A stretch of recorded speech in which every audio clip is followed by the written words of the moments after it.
Muy buenas tardes, tengan todos ustedes un privilegio continuar en la entrevista con Jesús Naveja, que siempre hemos tenido un manejo ecléctico de tener personajes del deporte que han hecho historia y hoy me da mucho gusto la asociación del deporte con la probidad, con la congruencia, con el respeto de la cláusula de dignidad del periodismo, con alguien que le tengo una especial admiración como periodista y en su momento con lo que me han expresado como futbolista y como técnico también, la verdad que hay unos pasajes que vamos a ver. Rafael Puente Suárez, qué gusto tenerte, Rafael, en la entrevista. Para mí como mexicano, que aquí pasan varios de los mejores futbolistas y deportistas del mundo, tenerte me da mucho orgullo.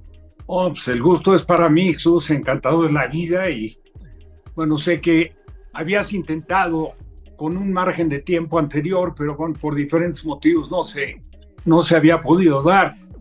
Cuestiones básicamente de compromisos de trabajo, De pero bueno, pues aquí agendas, estamos. ¿verdad? Que el empate de agenda. Pero encantado de la vida, con gusto. Oye, Rafael nada se puede ver en abstracto y uno de los, decía bien José Ortega, soy yo y mis circunstancias y si no lo salvo a ellas, no me salvo yo. Somos producto de las circunstancias. Y para ver por qué un personaje ha logrado esto, pues hay que atender primero al manejo primario, que es la familia. ¿Dónde nace Rafael Puente? ¿Cuál es el entorno familiar? ¿Quiénes son sus padres? ¿A qué se dedican? ¿Sus hermanos? ¿Cómo surge todo esto de las circunstancias propias que definen hoy en día Rafael Puente Suárez? Bueno, mis padres, que en paz descansen, ambos españoles, pero se conocieron en México. Mi padre veterano de guerra. Mi padre estuvo en la Guerra Civil Española desde los 16 años, fueron 7 años, y luego estuvo con la Legión extranjera, que estuvo en las estepas rusas y que fue, pues la verdad, un casi milagro, ¿no? Que regresara vivo, porque me parece que era más o menos como 300 elementos y regresaron 8 vivos. Curiosamente, con el que mi padre había hecho una gran amistad, ya que se despidieron llegando a España, tomó el tren cada quien para su pueblo de origen y falleció por un problema me parece que de pulmonía o una cosa así, pero bueno, mis padres se conocen en México, mi madre gallega de la provincia de Lugo, y bueno, pues se había quedado huérfana de madre a los 2 años de nacida, él y mi tía Berta, que ya también falleció, hermana de ella. Bueno, pues se alternaban viviendo entre Lugo principalmente y México, porque mi abuelo, arquitecto bastante conocido, originario de Oviedo, tenía construcciones en la parte norte de España y se había instalado en México. Entonces cumplían etapas en España, en México, y en una de esas, en una de las famosas romerías de la colonia española que se hacían antiguamente en el Parque Lira, ahí se conocieron, bueno, se casaron, tuvieron 3 hijos, mi hermano José Luis, que fue campeón goleador con Tigres, que ascendió a Tigres a primera división, y que, pues la verdad, lo que hizo en Tigres fue fantástico. José vive en Monterrey, radica en Monterrey con su mujer. De sus 3 hijos, únicamente, bueno, 2 viven ahí en Monterrey y el otro radica en México. Mi hermano Santiago, que jugó en Atlético Español en Puebla. Que está en medios también, ¿verdad, Rafael? Está en los medios, él está en la cadena de Fox, lleva muchos años, estuvo participando en radio también. Sí. Él es 7 años más chico que yo, José es 1 año mayor que yo. Y bueno, pues somos los 3 y nacimos, pues la verdad, afortunadamente bien, debido al esfuerzo, a la lucha, a todo lo que mi padre luchó por podernos dar una educación correcta. Mi padre fue comerciante de mucho tiempo. Bueno, nosotros crecimos estudiando, mi hermano José y yo en el Simón Bolívar, ya mi hermano Santiago estudió en el Fray Juan de Zumárraga. Y bueno, pues nos fuimos desarrollando principalmente en la Colonia del Valle, primero en la calle de Providencia, luego en la calle de Concepción Beistegui, y ahí empezamos a hacer nuestros pininos, ¿no? Generalmente apoyados más que por mi padre, por mi madre, ¿no? Mi papá, por cuestiones de trabajo, los horarios eran bastante complejos, y mi mamá, entusiasta futbolera como no tienes idea, y aparte muy, muy taurina. Y entonces, también, ¿a qué equipo le iba tu madre, Rafael? no, pues donde jugaban sus hijos. Ay, esa. No, en España el Deportivo La Coruña. A La Coruña. Mi papá, siendo asturiano, le iba al Real Madrid. Ah. Y bueno, nosotros tomamos también la tendencia de mi papá, ¿no? Respecto al equipo querido en España, ¿no? Siempre con los merengues del Real Madrid. Real Madrid. Pero bueno, pues, crecimos, lógicamente mi hermano Santiago con una diferencia principalmente en ese desarrollo de infancia, juventud, importante, pues son 7 años y medio, 8 años y pico con respecto a mi hermano José Luis. Entonces, más bien, pues crecimos ahí, mi hermano José Luis, yo y un primo, hermano, hijo de mi tía, hermana de mi padre, Luis Felipe, que llegó a los 4 años y vivió 20 o 23 años con nosotros en el mismo colegio, de la misma edad de mi hermano José. Entonces, pues crecimos juntos, ¿no? Y juntos fuimos, así que desarrollando en todo en la calle, ya sabes, las típicas coladeritas o el que me para, etcétera, etcétera. Qué picardía daba eso, ¿no, Rafael? Qué maravilloso era eso, ¿no? La picardía que te generaba. Era muy traparé, todo este tipo de cosas, ¿no? Sí, cómo no. Sí, pues siempre, y aparte, te digo con el entusiasmo, ¿no? Que por encima de cualquier otra cosa ponía a mi madre y volviéndonos competitivos, ¿no? Y entonces ella era la que organizaba en los parques. A lo mejor si había otros jugando, decía, bueno, pues aquí está el equipo que va a retar, y entonces entramos nosotros, a lo mejor ahí completados con algún otro de los chicos que estaba en el parque que no estaba siendo tomado en cuenta, y así nos fuimos desarrollando, y lo demás, pues, normal, ¿no? Siempre portero desde Génesis eras portero, ¿siempre fuiste portero? No, fíjate que jugaba más bien en la cancha, y tenía la facilidad para jugar varias posiciones, Jugaba, tenía, aunque parezca increíble, tenía bastante habilidad. La fui perdiendo con las cirugías en la rodilla, pero ya fue en el tema profesional. Y pues mi mamá fue la que provocó que jugara de portero. Tenía ciertas condiciones, era arrojado y eso, pero pues era medio peleonero, entonces me calentaba en los partidos y me ganaba. No se aplicaban tarjetas, no existían las tarjetas rojas ni amarillas, pero el árbitro me decía, ¿sabes qué, chamaco? Vete a un lado, porque pues ahí a lo mejor me la cobraba de una que me habían dado, o terminábamos ahí medio en pleito. Y eso fue uno de los motivos a lo mejor que provocó que jugara de portero, pero me encantó, ¿no? La posición me encantó desde un principio, y ya ahí me fui quedando y me acomodé, y en todas las categorías en las que fui jugando, pues siempre lo hice como portero, ¿no? Algunos partidos en la Liga Española llegué a jugar de defensa central o de centro delantero, pero generalmente en la portería. Qué gran semillero la Liga Española. No, pues era la mejor liga amateur que había en el fútbol mexicano. Las mejores ligas que había, y que lamentablemente ya nada que ver con lo que era anteriormente. Bueno, la Liga Española era tan buena que, siendo amateur, se cobraba en los estadios por ir a verla. Se jugaba en el Parque Asturias, ¿sí?, y se cobraba la entrada. Se jugaba en la Ciudad de los Deportes y se cobraba la entrada. Había 2 partidos, a las 10 de la mañana y a las 12.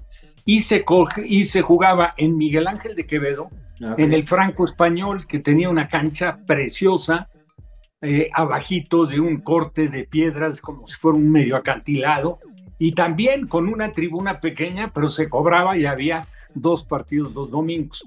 Y te digo que las mejores ligas, en mi opinión, era la Liga Española por encima de cualquier otra. Estaba la Liga Interclubes, que incluso contaba con, igual que la Liga Española, no con muchos, pero sí con varios ex profesionales, y que fueron semillero, pues, para la primera división.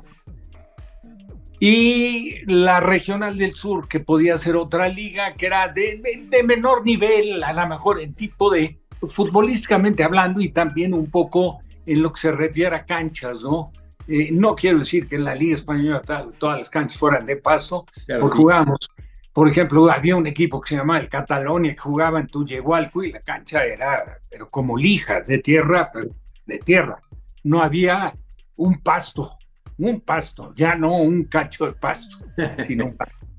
Pero bueno, eran muy buenas, la verdad, muy buenas ligas, y yo creo que sí fueron el semillero. Y aparte del fútbol mexicano, que para mi gusto fue un error terrible, desapareció lo que era el Torneo Nacional de Reservas. Sí, el Torneo Nacional de Reservas se jugaba en el preliminar, lógicamente, del partido estelar, y viajabas conjuntamente con el equipo titular a las diferentes plazas donde se jugaba.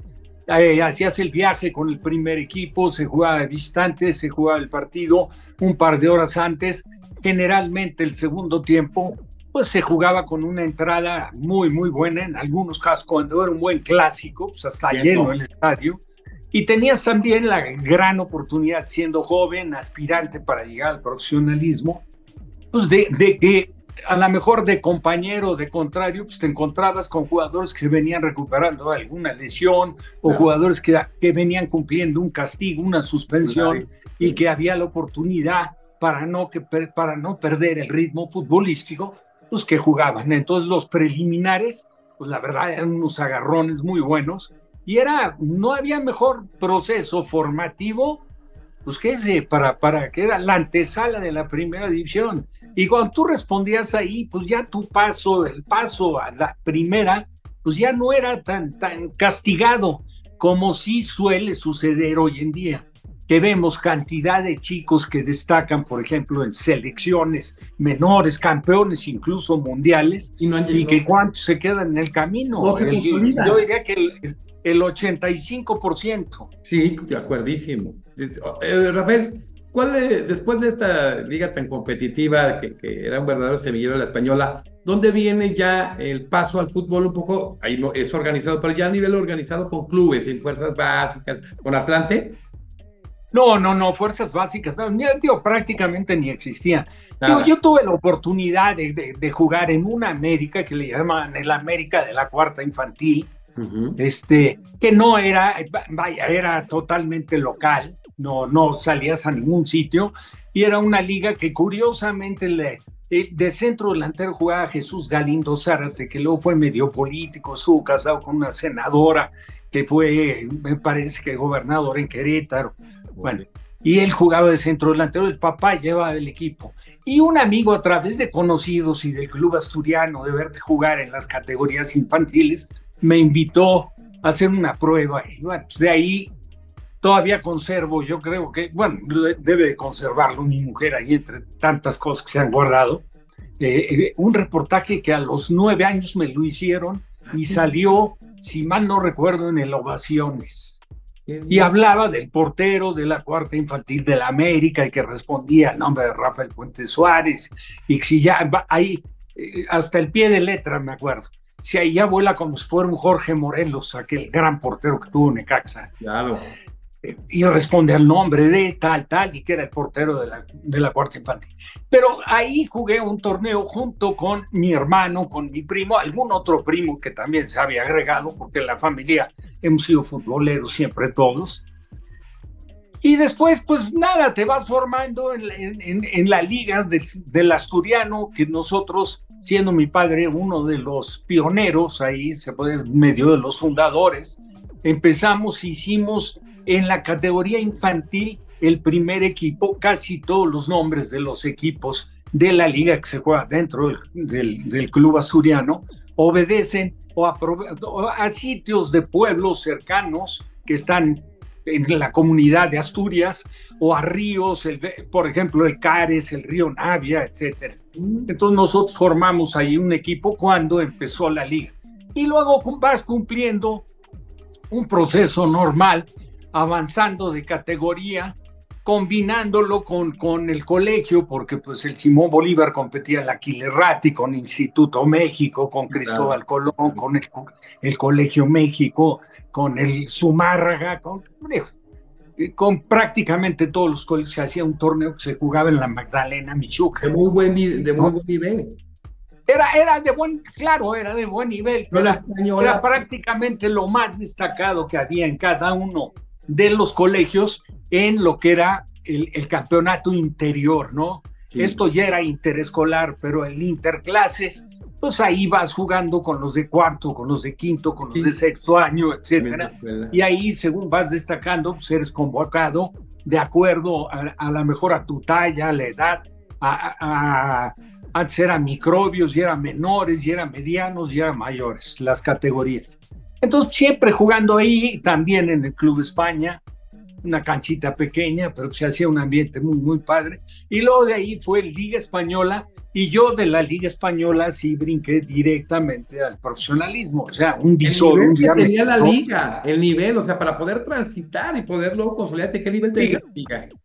No, de ahí surgían las invitaciones. Yo me acuerdo cuando a mí me buscaron en la Liga Española, aún siendo más grandes que yo, Tato Linares, que fue jugador de Toluca, fue jugador de Necaxa, centrodelantero, Víctor Montalbán, al mismo tiempo que era jugador del Galicia. Tato Linares jugaba en el León de la Liga Española, y yo jugaba en el Llanes con mis hermanos, y bueno, mi hermano José, y qué sé yo, algunos que intentaron jugar, unos llegaron, tuvieron alguna oportunidad, su proceso fue muy corto, pero pues así se dio, ¿no? O sea, te vas mostrando un poco en lo que es una liga amateur de buen nivel, y que lamentablemente, vuelvo a insistir, ya no hay ese nivel, porque ese era, pues la verdad era, yo creo que el mejor abasto que había de jugadores para el fútbol profesional.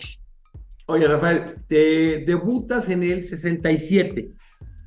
68. 68, con Atlante. ¿Quién te debuta? ¿Quién era el técnico que te debuta? Dagoberto Moll. Y compañero. Dagoberto Moll es un uruguayo que hizo su carrera en España, fue jugador del Deportivo La Coruña, se naturalizó español, vino a dirigir al fútbol mexicano, y ahí yo encontré la oportunidad y me la dio, pues la verdad, muy pronto. Pues yo jugué en el torneo nacional de reservas únicamente 8 partidos.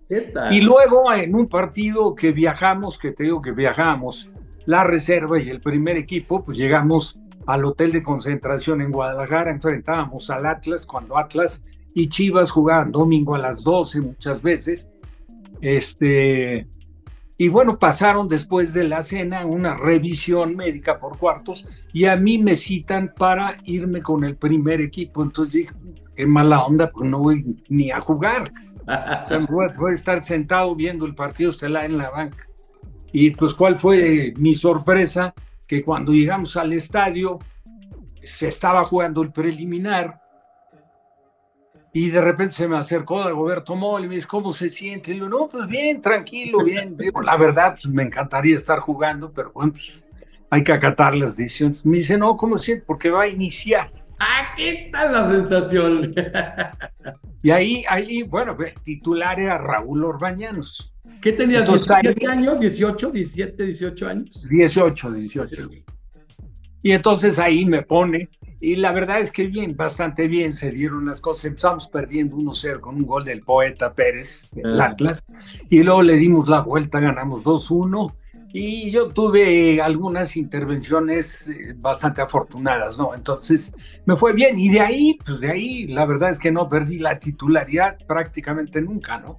Sí estuve ausente en algunas etapas de mi vida por las lesiones, principalmente de la rodilla.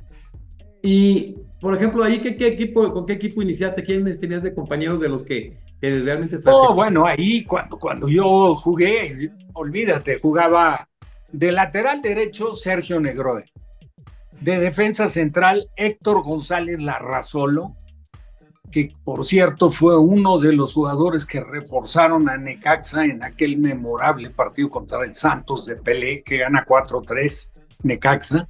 Jugó, pero de lateral derecho como refuerzo, y el otro refuerzo fue el negro Dante Juárez, que era del Monterrey. Lo pidió de refuerzo Necaxa. Bueno, por recordarlo de Héctor, que en paz descanse. No, Héctor vive, Dante Juárez murió. Eugenio, el León Joven Medina, que empezó de centro delantero y luego lo hicieron defensa central, y jugaba de lateral izquierdo el Chato Sánchez Harris. Y luego jugaba en la mitad de la cancha, jugaba de Sachí Luis Alvarado, que en paz descanse, y jugaba Norberto el Pichiboyo, argentino, queridísimo, de San Lorenzo de Almagro, que fue el que metió el primer gol en el Estadio Jalisco. Luego jugaba Teto Cisneros, jugaba Juan Ignacio Basaguren, Fíjate, muchos en medios, ¿cómo sabías? Federico Pérez Flores, el Borrego Pérez Flores, y jugaba el Manolete Hernández, Bernardo Hernández, el Manolete. Maravilloso equipo. Oye, te consolidas en ese Atlante en una época en que había arqueros extraordinarios, ¿no? Marín, Verderi, Walter Bueno, García. Verderi no había llegado. Verderi llega cuando yo ya había pasado a América, y cuando yo estaba en América operado llega Néstor Rafael Verderi. Pero sí, Miguel Marín, sí. Aunque no había llegado cuando yo empecé a jugar. Porque cuando yo empecé a jugar, que Cruz Azul, incluso cuando llegó Marín, todavía Cruz Azul jugaba en Caso Hidalgo, en el 10 de diciembre. Sí, claro. Y habían sido campeones y habían ascendido a la primera división. Los porteros eran el Charro García, Jesús García, y Roberto Alatorre. Esos eran los porteros titulares de Cruz Azul. Con el tiempo hacen la operación y traen de Vélez Arfield al gato, a Miguel Marín, que en mi opinión ha sido el mejor de todos los porteros que han venido en la historia. Impresionante, ¿no? Me parecía fantástico, sí. Sí. Y bueno, porteros pues, estaba naturalmente Nacho Calderón, que era el ídolo de Chivas y aparte portero de selección. Incluso el Coco Rodríguez, que tenía poca actividad porque el titular era Nacho, pero el Coco era buen portero. Estaba Quintero, el loco Quintero, que era portero de Monterrey, muy bueno. Estaba, ¿qué te puedo decir? Toño Mota, el Piolín Mota, que fue portero del Oro, campeón con el Oro y que luego jugó en Necaxa. Ahí cuando yo me enfrenté jugaba él en Necaxa, también fue portero de selección, mundialista. Estaba Paco Castrejón, que estaba iniciando su carrera con Pumas. Vaya, por recordar algunos, ¿no? ¿Cómo había porteros? Que semillero también, digo, extranjeros de altísimo nivel y mexicanos extraordinarios. Te conviertes en un verdadero ícono, un ídolo de Atlante. Yo sé que no vas a reconocerlo porque eres muy humilde. Llegó un momento en que la identidad, la gente eras parte del patrimonio atlantista, un equipo de prosapia, de historia, que me imagino que ahí por tus cualidades y tus características físicas fue cuando te ponen el Guama, ¿no? Sí, es ahí, de hecho es el Teto Cisneros el que me lo pone. Me pone el apodo por unos cómics que había y como viajábamos todos los viajes, los hacíamos en camión. Y bueno, te tocaba ir por ejemplo, a Tampico, te tocaba ir a Monterrey o a Torreón y en camión y eran tiradas de 15 horas. Y entonces comprábamos donde estaba la salida, la cita para abordar el autobús y viajar. Y había puestos ahí de periódicos y entonces comprabas, no sé, todos le invertíamos a los cuentos, a los cómics. Y ahí nos los íbamos turnando y entonces me identificó el Teto con uno de los personajes de aventuras que salían del el Tagua y el Guama. Y entonces a mí me puso el Guama. Oye, ya con Atlante te construías y llega a un momento complicado, como pasó ahorita que aquí nos platicó Enrique Borja cuando de Pumas no querías salir tú de Atlante. No, para nada. ¿Qué identidad había? O sea, también las circunstancias no era tan comercial, pero qué amor a la camiseta, ¿eh? No, por supuesto. Yo la verdad de Atlante no quería salir. Digo, en realidad yo salí porque de repente cuando se retira Nacho Basaguren le dan un equipo piloto y luego toma la decisión don Fernando González, Fernandón, de separar del primer equipo a Luis Grill y puso a Nacho Basaguren. Y yo con Nacho no voy a decir que no había demasiada empatía.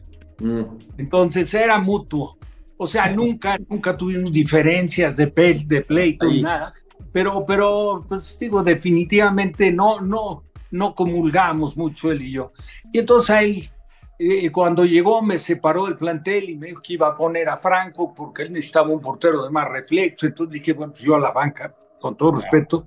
Si ves que no juego, no hay ningún problema, pero yo no viajo y no viajé a San Luis. Y empezaron las diferencias ahí y entonces apareció la posibilidad de la venta.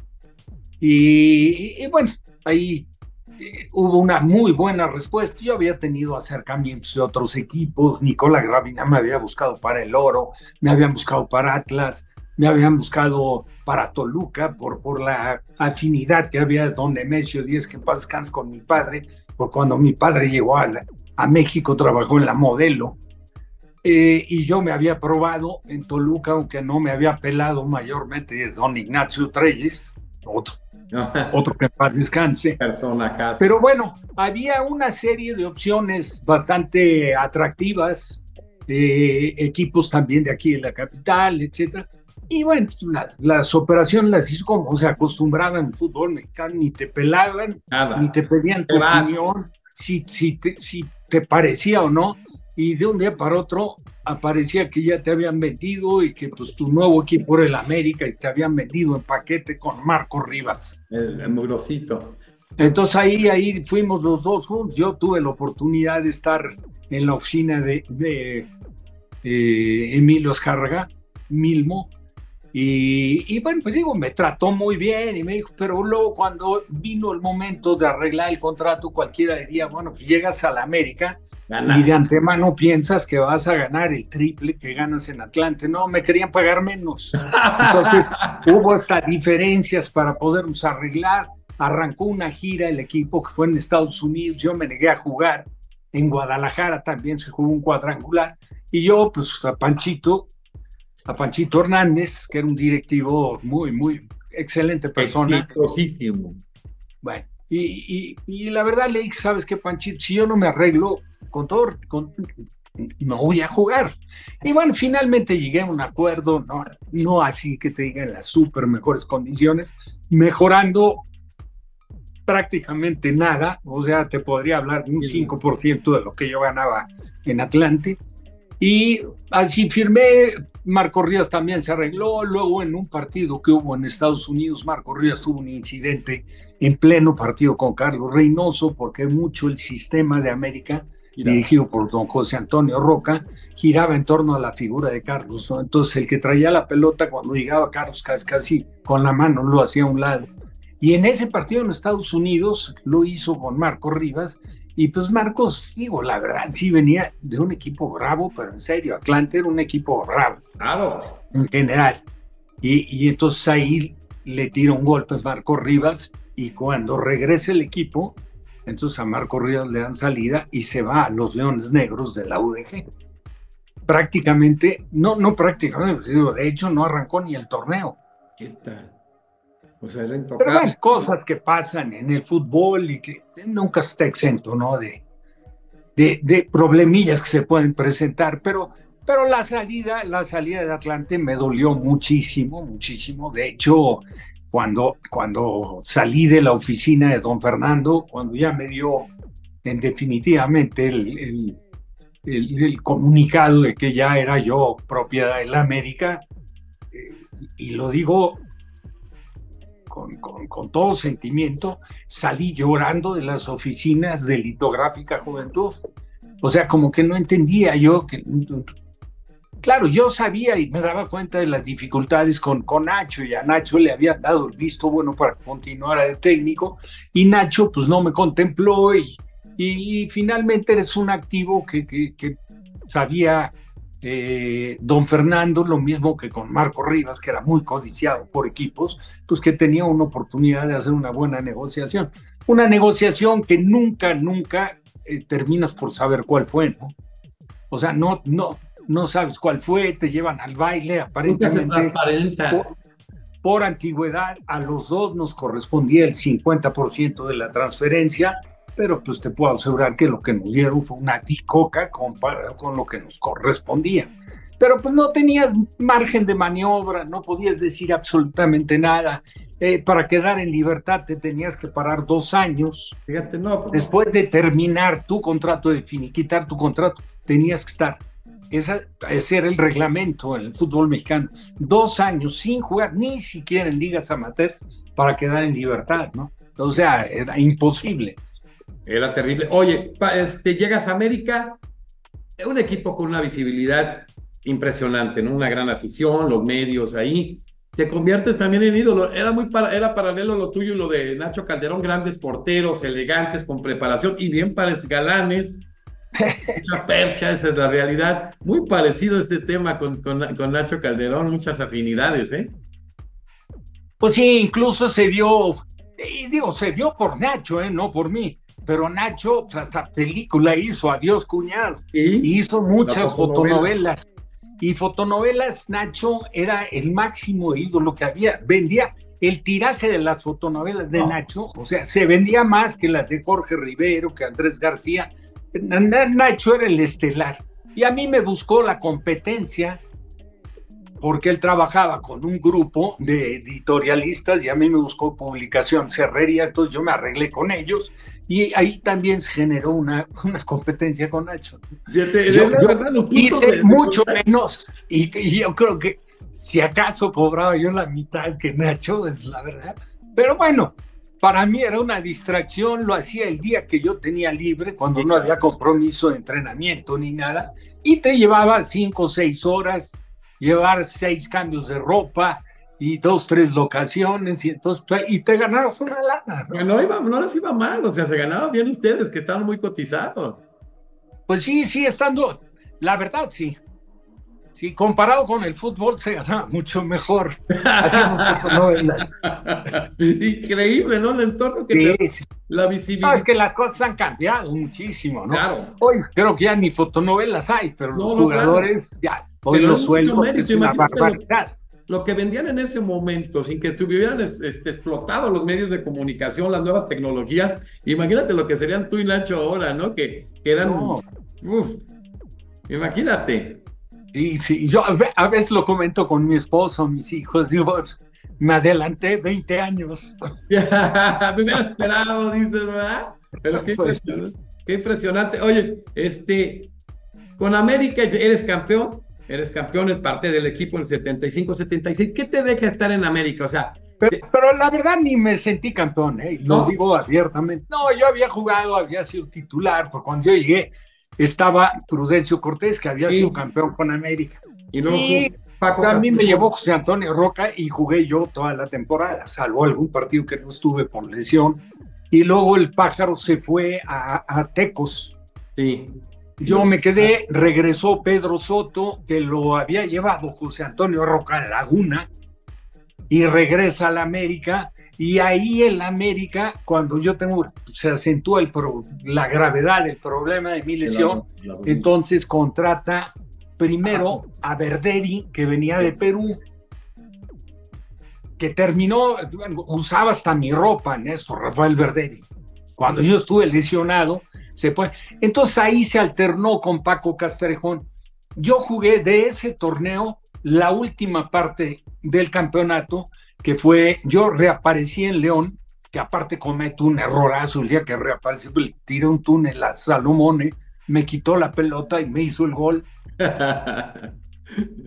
Y luego jugamos contra Zacatepec, jugué 3 partidos contra Potosino, reaparecí en el Azteca, después juego en León, y luego jugamos contra Zacatepec, arranca la liguilla.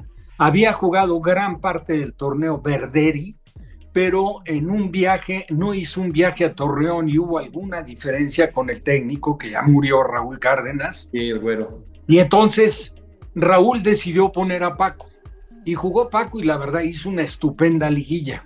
Sí.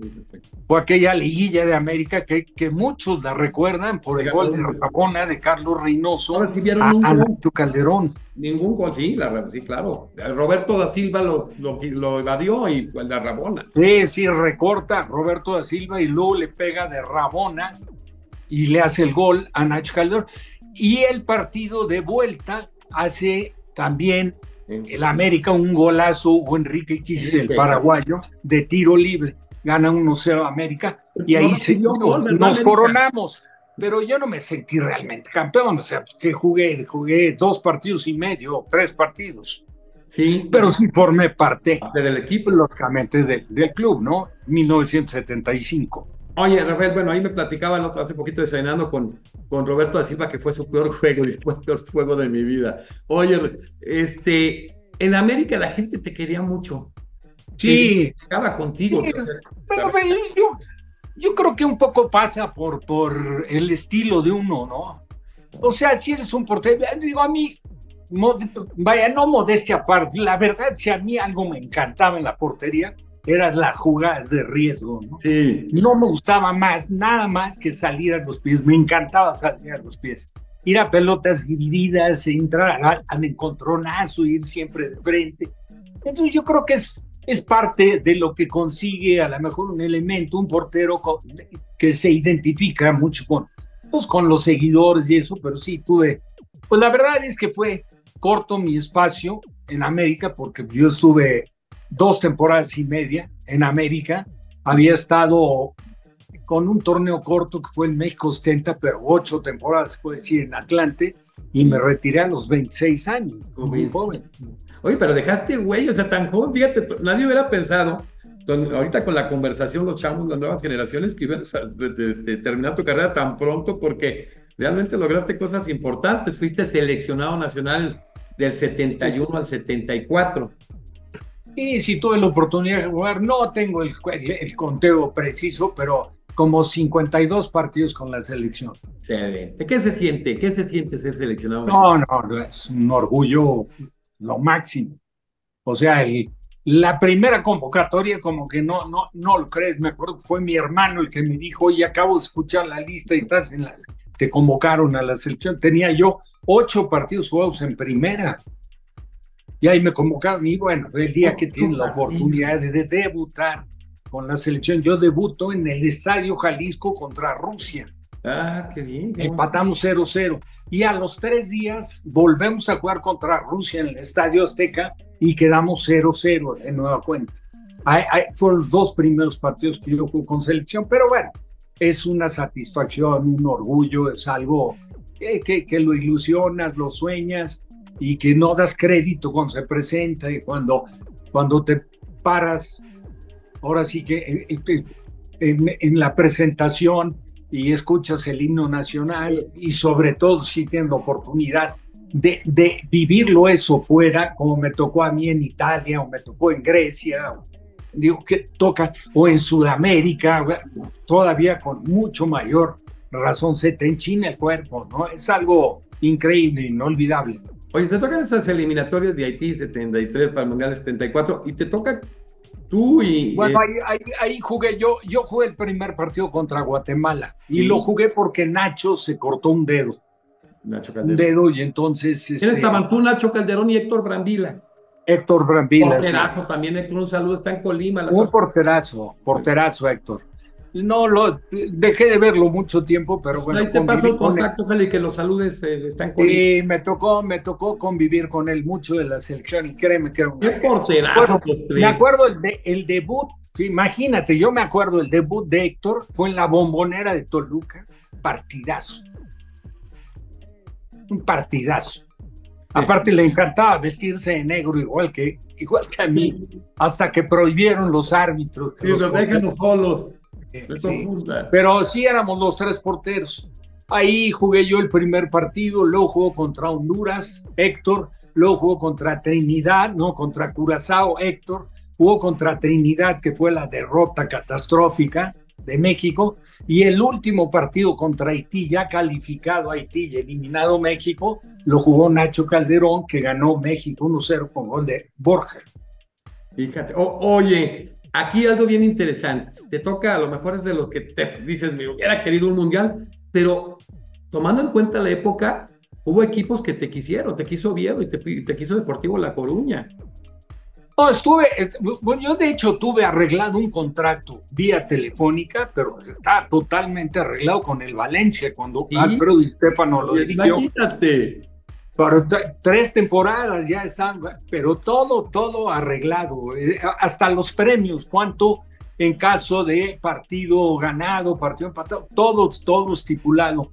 Un promotor paraguayo que se llama Vivo, con toda la recomendación del Pichi Bollo que te comentaba yo, el que anotó el primer gol en el Jalisco, compañero mío de Atlante, muy amigo de Alfredo Di Stéfano, me recomendó como no tienes idea. Y había el antecedente de que Dagoberto Moll me había querido llevar a toda costa al Deportivo La Coruña. Sí. Y don Fernando, el dueño de Atlante, pues no me quiso prestar. Era préstemelo con opción. Le aseguro que se coloca en una temporada, se coloca ahí. Y luego lo del Valencia, pues en realidad no quiso don Guillermo Cañedo, que en paz descanse. Y no quiso, y esto no lo supo casi nadie, pero es que América en ese momento estaba muy cercano a contratar a Miguel Marín. Y no se hizo la contratación de Miguel y entonces se cayó la operación mía para ir al Valencia. Pero qué coraje. Sí, hombre. La verdad increíble, porque yo cuando colgué el teléfono, estaba yo con mi madre, que en paz descanse, y le dije, mami, me voy a Valencia. No me digas, sí, ya está arreglado todo. Colgué, me fui a los campos de la América a recoger mi utilería. Todavía me dijo el promotor, ¿sabe qué? No se salga para decirle, para darle los datos para que recoja el boleto, todo de avión. Y bueno, ¿sabe qué? Me deja los datos aquí, lo atiende mi madre. Yo voy para despedirme de los compañeros. Cuando llegué a Cuapa, me bajé del coche, caminé, no había caminado 15 metros rumbo a los vestidores y ahí me topo con don José. Y le digo, don José, y me dice, ya sé a qué vienes. Digo, sí, hombre, ya se hizo, don José. Dice, no, ya no se hizo. ¿Pero cómo? ¿Pero por qué? Dice, no, pues no quiso don Guillermo. Pues, qué cosa. Ni modo, ni hablar. Pero así era el fútbol. Es que no había la opción que hoy en día tiene. De verdad, hoy. O sea, la voluntad del jugador. Hoy el jugador sí es privilegiado. Sí. Porque el jugador, si termina su contrato y no tienes un arreglo, quedas libre. Claro, y los clubes se presionan si falta poco tiempo porque si no. Y lógicamente, eso abre, por un lado, la opción al jugador de poder manejar contratos multianuales. Claro. Te fija una cláusula de rescisión y punto. El jugador que se le escapa a un club es imperdonable en el tema administrativo por parte del club. Digo, no se te puede ir un jugador, ¿sabes qué? Esos son tus activos. ¿Sabes qué? Tienes que estar consciente cuando termina y tienes que provocar la renovación de contrato. Pero bueno. Oye, Rafael, te tocan estas dos opciones. Retrotraes el tiempo, cuenta en ese momento, vamos a ficcionar. Cuenta la voluntad del jugador. Te dice Rafael Puente, elige jugar un mundial, jugar en el Valencia. ¿Qué escoge? ¿Qué hubieras escogido? No, jugar en el Valencia. O sea, fíjate, qué importante, ¿no? Porque la internacionalización que no era común. No, estoy de acuerdo, es un mundial, lo que quieras. No, pero no era común. Pero el nivel de meterte a una liga como la de España, en tema competitivo.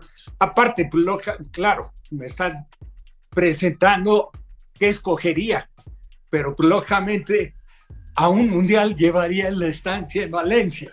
A mí, te voy a decir, yo cumplía con una ventaja que durante mucho tiempo nunca la tuvieron los jugadores extranjeros en España. El hecho de ser hijo de españoles como oriundo no ocupaba plaza extranjera. Y ahí te abrió todo. Entonces, esa era, ¿verdad?, una enorme ventaja para poder despertar el interés de un equipo de fuera. Aunado a tu calidad y tu presencia, esa es una realidad. Pero bueno, termina esto de jugar fútbol y el manejo polifacético de tu vida. Viene el tema de ser entrenador, un hombre de lectura, de visión, de carácter, educado. Y viene esa mancuerna que haces con Ricardo Antonio Lavolpe en el 89 para dirigir al Atlante. ¿Qué fue el ser parte de esa mancuerna, de esos dos técnicos materialmente en el Atlante? ¿Cómo la llevaron? ¿Cómo compaginaron? ¿Cómo intercambiaban ideas y lo plasmaban en el manejo táctico del equipo? Sí, bueno, mira, no fue tan sencillo, esa es la verdad. No había una amistad entre Ricardo y yo. Yo a Ricardo algún día lo vi cuando yo vendía, porque yo cuando me retiré me dediqué a vender libros y vendí libros para una empresa que se llama Grolier. Y entonces fui a ofrecer libros en una oportunidad al Atlante que entrenaba en el IMSS, ahí en Periférico, en Naucalpan. Y ahí Cisneros, que era el técnico, ahí me presentó a Ricardo Lavolpe. Incluso muy curioso, le dijo, Teto, dale gracias a que se lastimó, si no, aquí no hubieras venido nunca.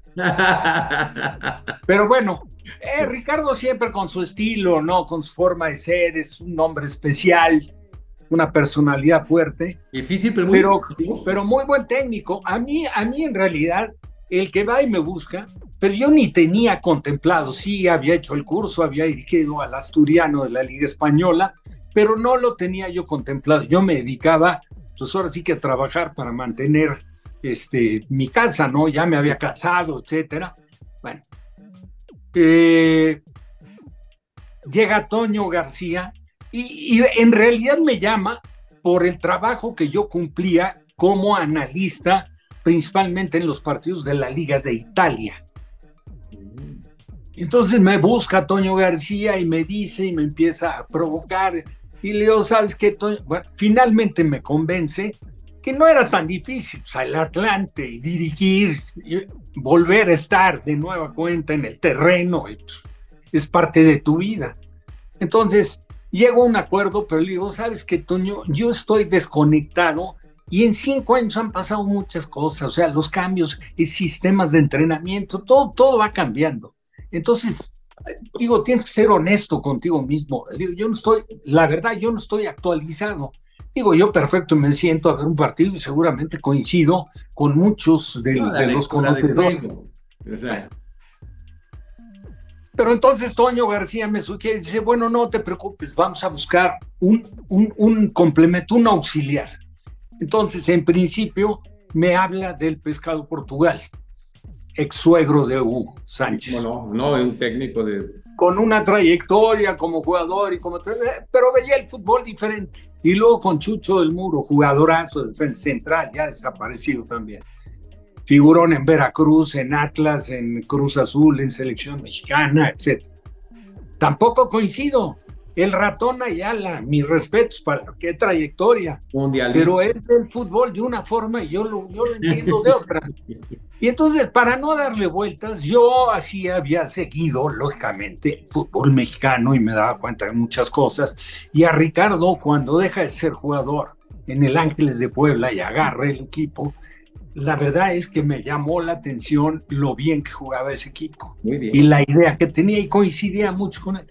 Y entonces cuando yo le digo a Toño me dice, cuando le mencioné la Volpe, me dijo, estás loco. Tú con la Volpe te vas a agarrar a golpes al tercer día. Yo, tú tranquilo, sabes que tú no te preocupes. O sea, el tema lo manejo yo. Y bueno, Toño, y si llegas a entrevistarlo, le dices que yo lo dije y a ver si se atreve a desmentir. No lo sentó ni en la mesa. El contrato de Ricardo lo arreglé yo. Tú la estábamos en el restaurante de Mario Pavés, aquel argentino que fue jugador de América, de Atlante, y que luego retirado hizo una trayectoria muy interesante con su restaurante La Pampa. Bueno, Pampa. Ahí estuvimos sentados. Ricardo ni siquiera se sentó en la mesa, ni siquiera. Y ahí vino la presentación, lógicamente la prensa empezó con sus dimes y diretes y los pronósticos, y esto no va a funcionar, esto va a ser un desastre. Pero ¿sabes qué? Que hubo un respeto, ¿no? Yo hablé muy de frente con Ricardo, le dije, ¿sabes qué?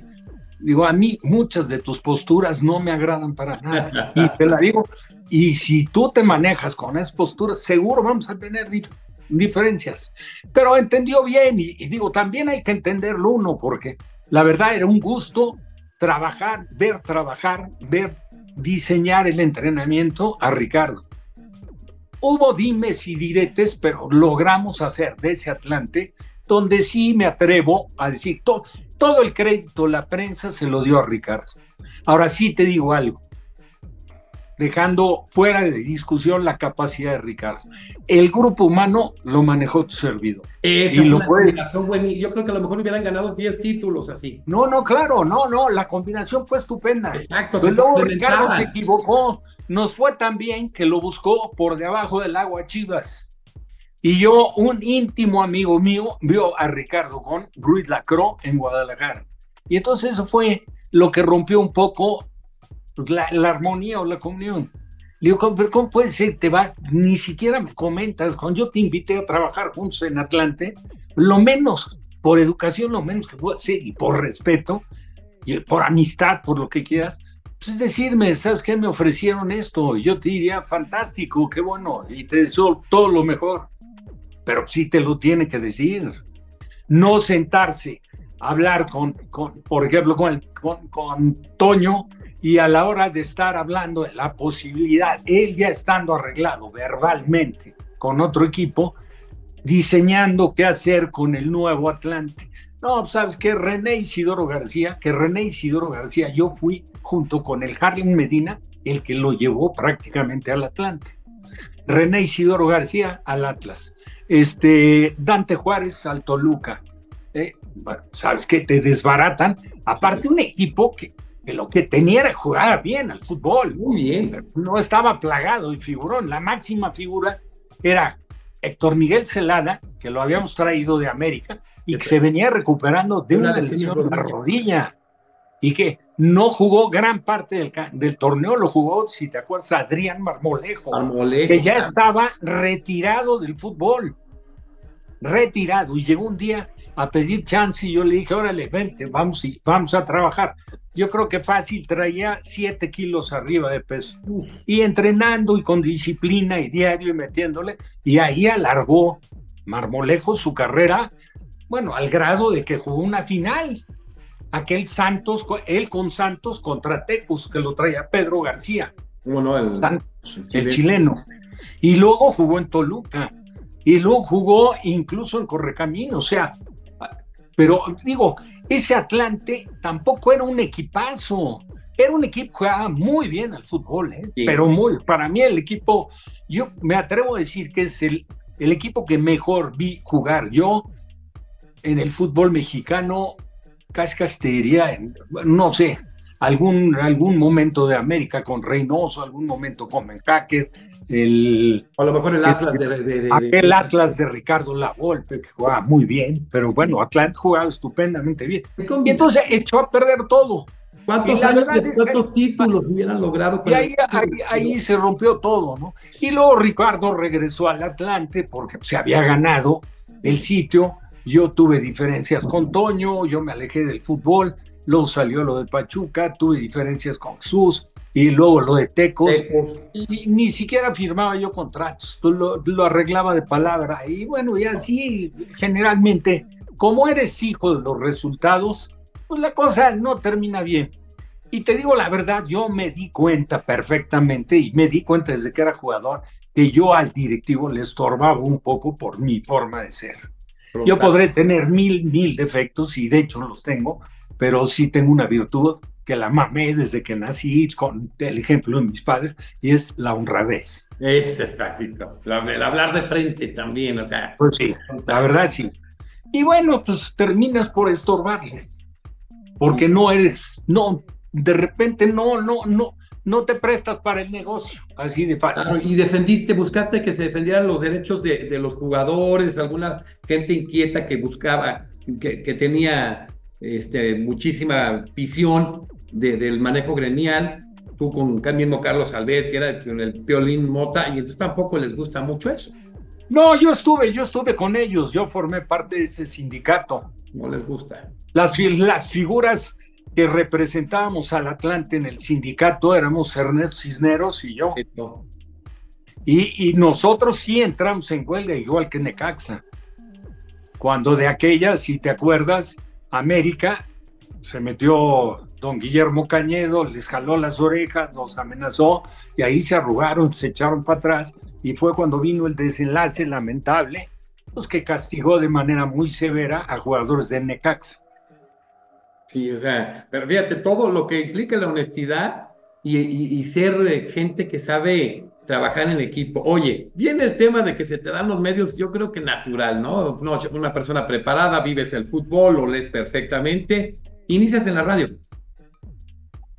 Pues sí, también fue obra de la casualidad, porque yo te digo la verdad, yo estudié, yo cumplí con mi etapa escolar, y la cumplí porque era responsable, no porque fuera muy brillante, es la verdad. Y terminé secundaria, preparatoria, inicié mi carrera en la Universidad Iberoamericana, Relaciones Industriales, y estuve 1 año y medio, ya al año y medio ya jugando el fútbol. Ahí tuve medio diferencias, no me permitieron llevar, yo había quedado a deber, había reprobado dos materias y en una no me había presentado, y no me permitieron llevar esas 3 materias solamente el siguiente semestre. Bueno, ahí dejé de estudiar, pero no estudié ni periodismo ni nada. Lo del radio se da porque yo después, cuando me retiro del fútbol, yo me meto a vender libros. Y vendo libros con un queridísimo amigo que se nos fue hace muy poco tiempo, fue jugador, Carlos Chabaño, fue jugador de Atlas y de Atlante, al jugador argentino, y juntos trabajamos. Él me invitó a trabajar en la empresa Grolier, vendiendo libros. Y la verdad es que tuve muy buenos resultados, era muy responsable, él, excelente vendedor, y bueno, pues uno cuentas con la ventaja de que te identifican en muchos sitios, ¿no? Entonces muchos te compran porque los convences, porque tienes buen verso, y otros te compran porque dicen, pobre, este era portero de la selección, ahora vende libros. Es Rafael Puente, como ya tengo yo unas experiencias increíbles que me han platicado.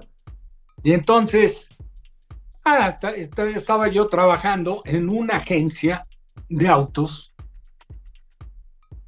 y de repente entran el día que me tocaba de guardia, porque es obligado que cumplas con un día de guardia, y aparte tienes la enorme ventaja, compartiéndolo con otro compañero, de que los clientes que entran te pertenecen, sí, claro, a menos de que lleguen ya directamente a ver algún vendedor.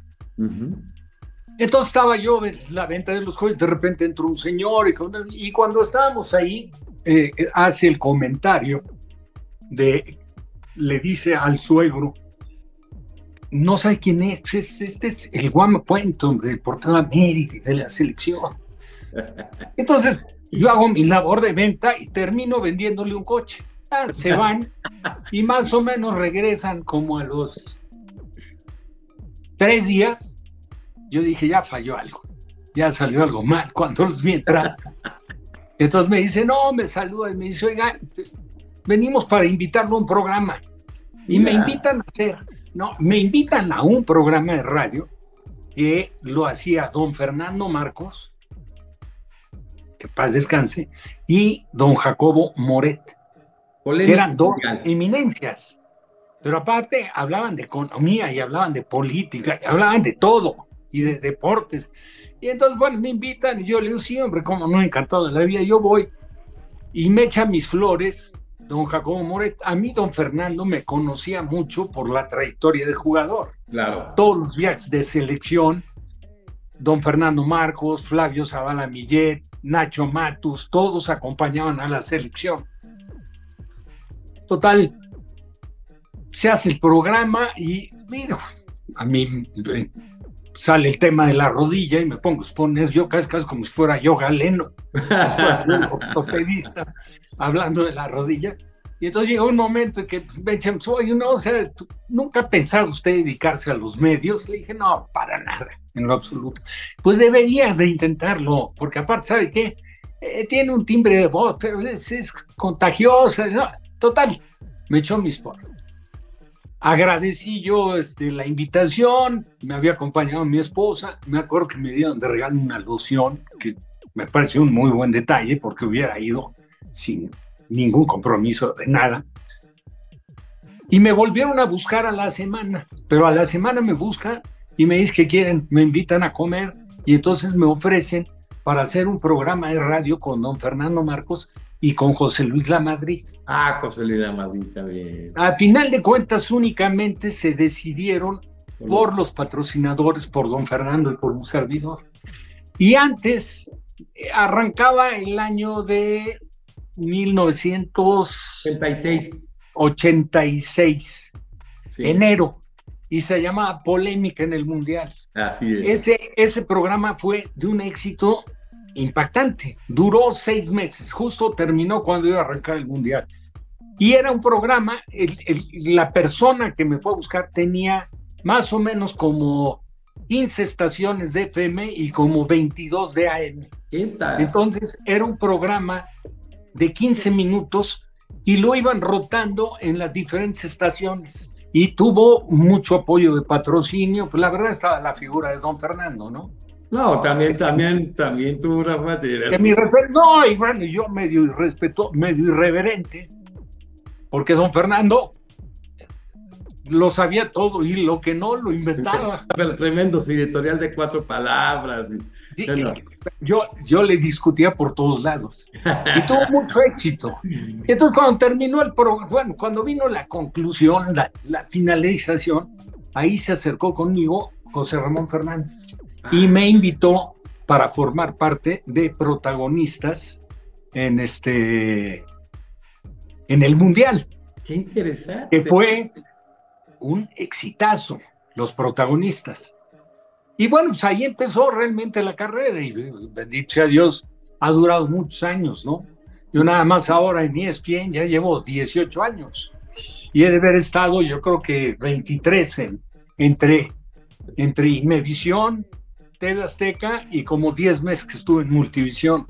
Oye, esa relación tan, ahora sí que longeva con José Ramón, que también es un ícono de los medios de comunicación, pero que a pesar de esto, tú siempre defiendes tus convicciones. O sea, ahora que, perdóname la expresión, hay muchos que ya no son comentaristas, son personajes, y que tienen la inteligencia, la congruencia a veces de lidiarlos, gente tan pensante como tú, el mismo José Ramón, que a lo mejor es polémico, como Roberto, también Gómez Ponzo, muy pensantes, y que luego se enfrentan ahí con personajes a veces que, bueno, tienes que estar ahí lidiando un poquito.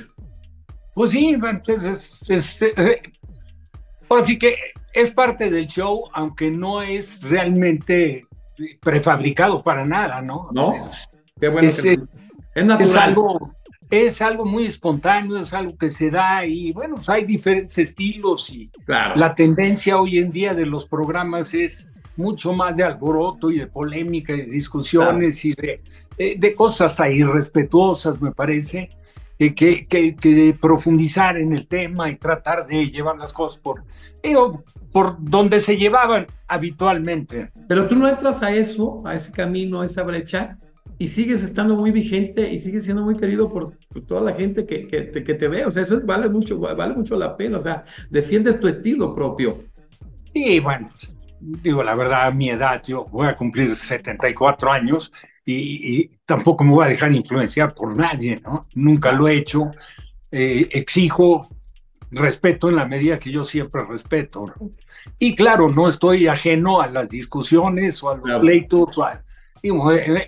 Hemos tenido unas así como esta que tuvo. No, pues hemos tenido situaciones, yo he tenido unas muy fuertes, cerca. Afortunadamente nunca hemos llegado a los golpes, pero sí he estado cerca de los golpes, ¿no? Por diferencias con compañeros. De Fighters, o que dice Pelá es estúpido y tú quieres sacar el programa y no aguantas reírte. Sí. Bueno, yo también con David me aventé 2-3 rounds buenos, Sí. Y con José Ramón ni se diga, pero bueno, pues es parte del trabajo. De la pasión del deporte. Porque también, digo, pues todo depende. No, la convivencia todos los días y hablando de algo y teniendo diferentes puntos de vista, pues tampoco es tan sencilla. Oye, ¿cómo se sigue la línea? Por ejemplo, tienes un hijo muy talentoso, Rafa Puente del Río, muy preparado, lo escuchas en medios, el tipo preparadísimo, centrado, ecuánime, es un técnico muy preparado en un país donde necesita ser extranjero para ser longevo en la carrera, y el tipo siempre está igual que tú, de convicciones. Dejaste escuela en tu hijo. A mí me da mucho gusto escuchar a Rafa, pues es un chavo muy fresco, muy preparado, muy de convicciones.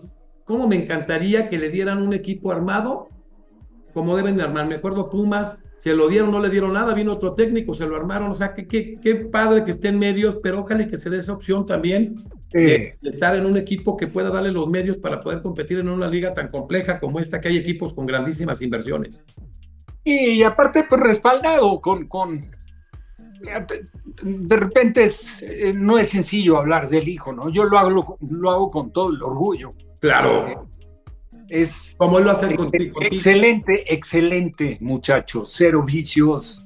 Digo, no porque tenga algo de malo tomar, yo me echo mis drinks, fumé mucho tiempo, él nunca fumó, nunca le ha gustado. Muy estudioso. Él está dedicado a su familia, tiene 3 hijos y a prepararse, y nunca repara en prepararse cada día más. Y hoy en día para dirigir está preparadísimo. Sí. Lamentablemente, cuando dirigió al Atlas, tuvo aquel desafortunado comentario que lo malinterpretó la prensa, pero de manera, perdón que les diga así, pero muy estúpida, porque yo tranquilamente le puedo demostrar a cualquiera que en la forma en que se refirió mi hijo es un poco en la forma como yo he llevado mi trayectoria en los medios.